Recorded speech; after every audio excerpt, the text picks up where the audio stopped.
नमस्कार, आदाब, सत श्री अकाल और अस्सलाम वालेकुम। मैं मोहम्मद अहमद काज़मी लेकर आया हूँ आपका पसंदीदा कार्यक्रम आपके रूबरू। इस कार्यक्रम में जैसा कि आपको मालूम है, जो बड़ी खबरें होती हैं उसके पीछे की खबर जानने की कोशिश करते हैं और आपके रूबरू कराते हैं किसी जानने वाले विशेषज्ञ को, एक्सपर्ट को। आज हम जिस खबर पर बात कर रहे हैं वो इजराइल की कंपनी NSO वो व्हाट्सएप को एक तरह से उसकी खुफिया जानकारी इकट्ठी कर रही है। ये खबरें आपके सामने आ चुकी हैं।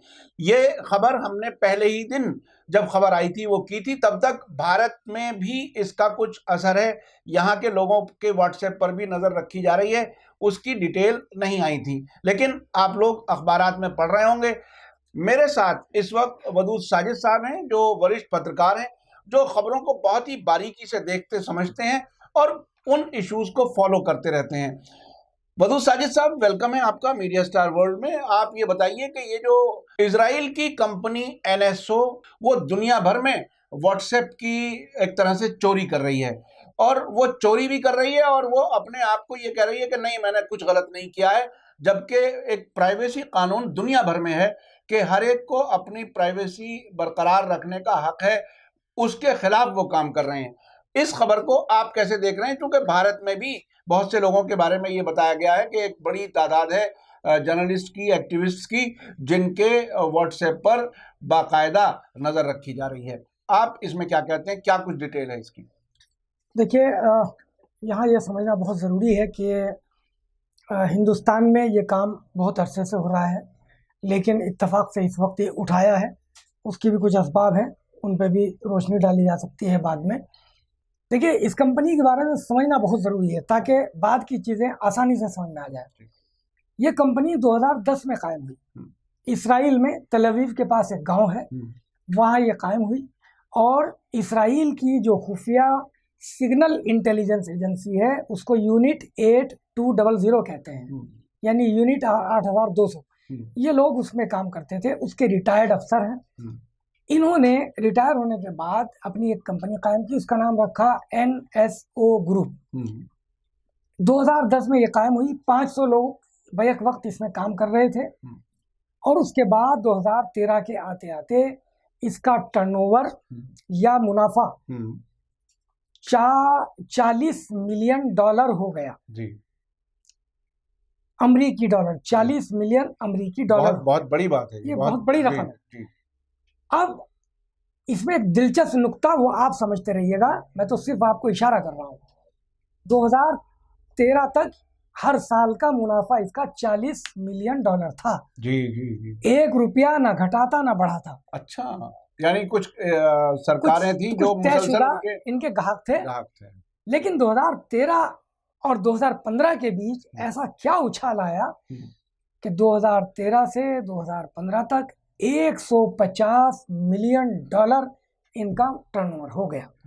यानी इनके ग्राहक बढ़ गए 3 गुना से ज्यादा, 40 मिलियन से 150 मिलियन डॉलर हो गया। बहुत बड़ी बात। इसका मतलब 2013 से 350% इजाफा, 350% इजाफा। 2013 से 2015 के बीच पूरी दुनिया में कुछ सरकारें ऐसी आई कि जिन्होंने इनसे स्पाईवेयर खरीदे जी जी जी, और मोटा पैसा देकर खरीदे जी जी, बिल्कुल बिल्कुल। तो 2013 से 2015 के बीच पूरी दुनिया में सिर्फ 2 ही मुल्कों में सरकारें आई, वो आप जानते हैं बेहतर। अच्छा, भारत में जो क्या असर है, किन लोगों को वॉच किया जा रहा है, किन को व्हाट्सएप इंफॉर्मेशन चोरी की जा रही है, जरा भारत के बारे में बताइए। देखिए, इत्तेफाक ये है कि मई 2019 में इस कंपनी ने अमेरिका के और पूरी दुनिया के लोगों को मिलाकर तकरीबन 1400 लोगों के व्हाट्सएप कॉल्स और उनकी चैटिंग्स वो इसने हैक कर ली थी। हैक करने का तरीका क्या है? इसका तरीका बड़ा अनोखा है। हाँ, वो आपने पूरी दुनिया में, यानी हमारे व्यूअर्स जो हैं मीडिया स्टार वर्ल्ड के, वो भी होशियार रहें, समझ लें। और ये कोई आसान चीज नहीं है। आज कम लोगों का हो सकता है, बाद में कुछ और ज्यादा लोगों की निगरानी हो। उसमें होश में भी रहना जरूरी है, समझदारी के साथ भी इस्तेमाल करना ज़रूरी है व्हाट्सएप का। और न सिर्फ व्हाट्सएप का, बल्कि ये स्मार्टफोन जो है ये खुद अपने आप में जासूसी का आला साबित हो रहा है। जी आप बताइए। अब देखिए, अभी तक हैकिंग या आपके सिस्टम में घुसने के सिर्फ दो ही तरीके हैं, पूरी दुनिया में दो ही मालूम तरीके हैं। जी। एक तो ये है कि या तो कोई आपका मोबाइल लेके उसमें कोई ऐप डाउनलोड कर दे आपके इल्म में, आपके ज्ञान में लाए बगैर, हाँ। या आप खुद कोई ऐप डाउनलोड करें, हाँ। और उसके साथ वायरस आ जाए। सही।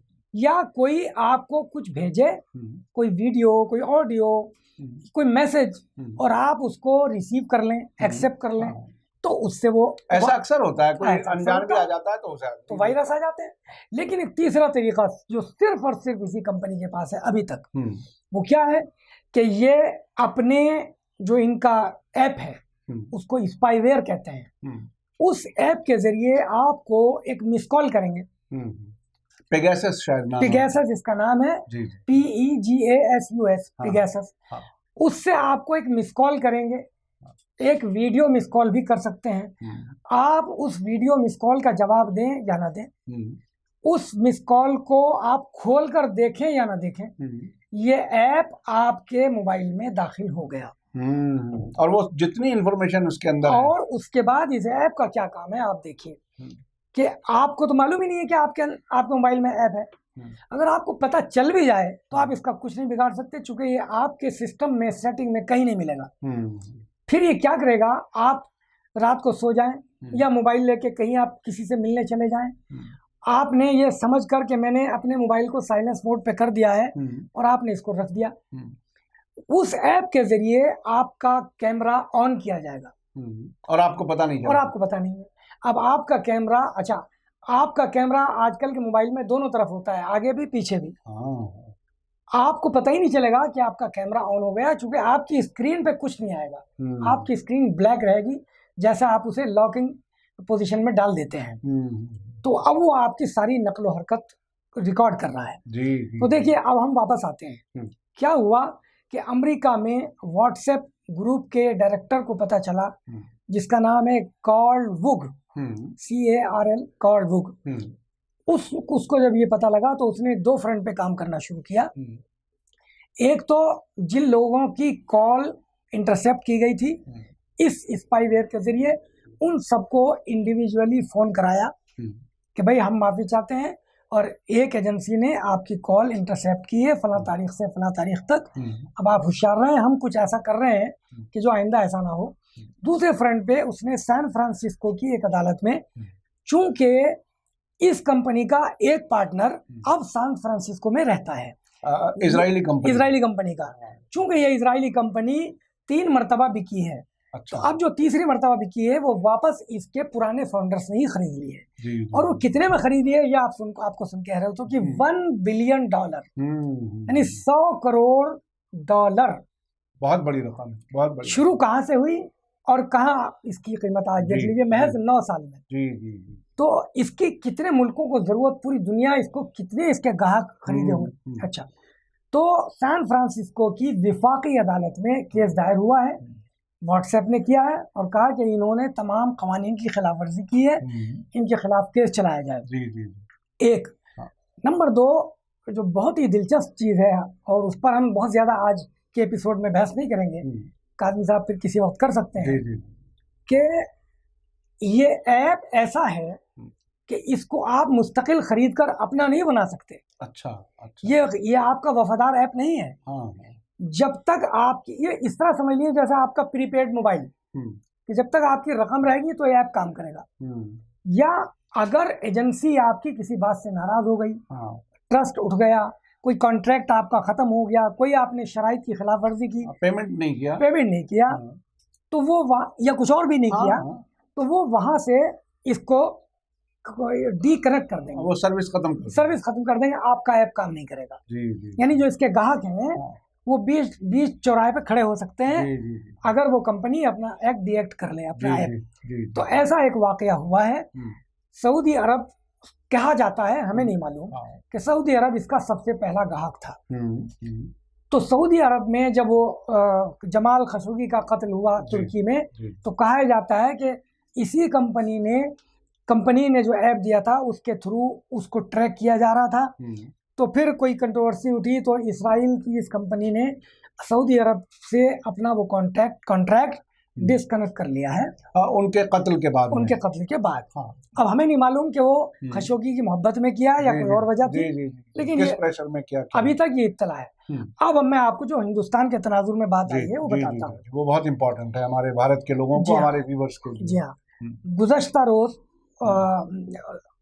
यानी 31 अक्टूबर को इंडियन एक्सप्रेस की डिप्टी एडिटर सीमा चिश्ती ने फ्रंट पेज की बैनर की एक रिपोर्ट बनाई और वो रिपोर्ट बड़ी चश्मकुशा थी। उसमें बड़ी तफसीलात थी जिनमें से बेशतर मैं आपको बता चुका हूँ। उनमें से एक तफसील ये थी कि हिंदुस्तान के भी 2 दर्जन से ज्यादा माहिरीन कानून और माहिरीन तालीम और वुकला और दलित एक्टिविस्ट और जर्नलिस्ट, इन 4 एंटिटीज और 4 अनासिर की 4 किस्म के लोगों की 4 फील्ड में काम करने वाले लोगों के व्हाट्सएप कॉल इंटरसेप्ट किए गए हैं इस एजेंसी के थ्रू। अब यहाँ हुआ क्या कि जब ये कल कंट्रोवर्सी खड़ी हुई, पूरे मुल्क में एक हंगामा हुआ, अपोजिशन ने हुकूमत को घेरना शुरू किया। तो अब हुकूमत के जो वजीर कानून हैं रविशंकर प्रसाद, उन्होंने भी एक बयान जारी किया और व्हाट्सएप से ये कहा कि हमें ये डिटेल बताई जाए और ये किसने किया है ऐसा वो बताया जाए। और इसराइल की एजेंसी को उन्होंने कुछ नहीं कहा। अभी नोटिस जो इशू हुआ है और जो ज़बानी नोटिस भी इशू हुआ है वो व्हाट्सएप को हुआ है कि आप हमें डिटेल दीजिए हमारे किन किन लोगों की जासूसी हुई है। यहाँ मैं रुककर एक सवाल करना चाहता हूँ अपनी हुकूमत से। देखिए, दहशतगर्दी के खिलाफ जम के आप जासूसी कीजिए, चुन चुन कर दहशतगर्दों को खत्म कीजिए। हमारे मुल्क का अमन अमान गारत कर रखा है और इधर भी लड़ाई उधर भी लड़ाई, हर तरफ हम लोग जो है पिसे हुए हैं, हमारी तरक्की रुकी हुई है, पूरे मुल्क की तरक्की रुकी हुई है। तो दहशतगर्दी से तो कोई समझौता मत कीजिए। इस कंपनी का मैं एक दिलचस्प पहले वो सुना दूं उसूल। इन तीनों ने जो उसूल तय किया था वो ये तय किया था कि हम इस स्पाईवेयर को क्यों मना रहे हैं। उन्होंने कहा कि हम पूरी दुनिया में इस वक्त दहशतगर्दी एक बड़ा मसला है, तो हम दहशतगर्दी के खिलाफ इंटेलिजेंस को मजबूत करने के लिए ये ऐप बना रहे हैं। इसका मतलब सरकारों को ही हम ये देंगे। तो मैं ये पूछना चाहता हूँ कि क्या हिंदुस्तान में वाकई हमारी हुकूमत की मंशा, इजाजत, मर्जी या उसके ज्ञान में लाए बगैर और संज्ञान में लाए बगैर ये इतना बड़ा काम हो रहा था कि हमारे 2 दर्जन से ज्यादा लोगों की जासूसी हुई है? या हम भी इसके गाहक थे क्या? ये अभी छुपाने वाली बात है। मैं वही पूछता हूँ। तो और इसराइल की एजेंसी ये काम कर रही थी, हमारे हिंदुस्तान में मुल्क में कैसे घुस गई? हमारी एजेंसियां क्या कर रही हैं? हमारी एजेंसियां क्या कर रही हैं? और देखिए, हमारे हिंदुस्तान के तनाजुर में वो कुछ भी हो, लेकिन इसराइल बहरहाल एक खास रीजन, एक खास खित्ते के मामले में दहशतगर्द है।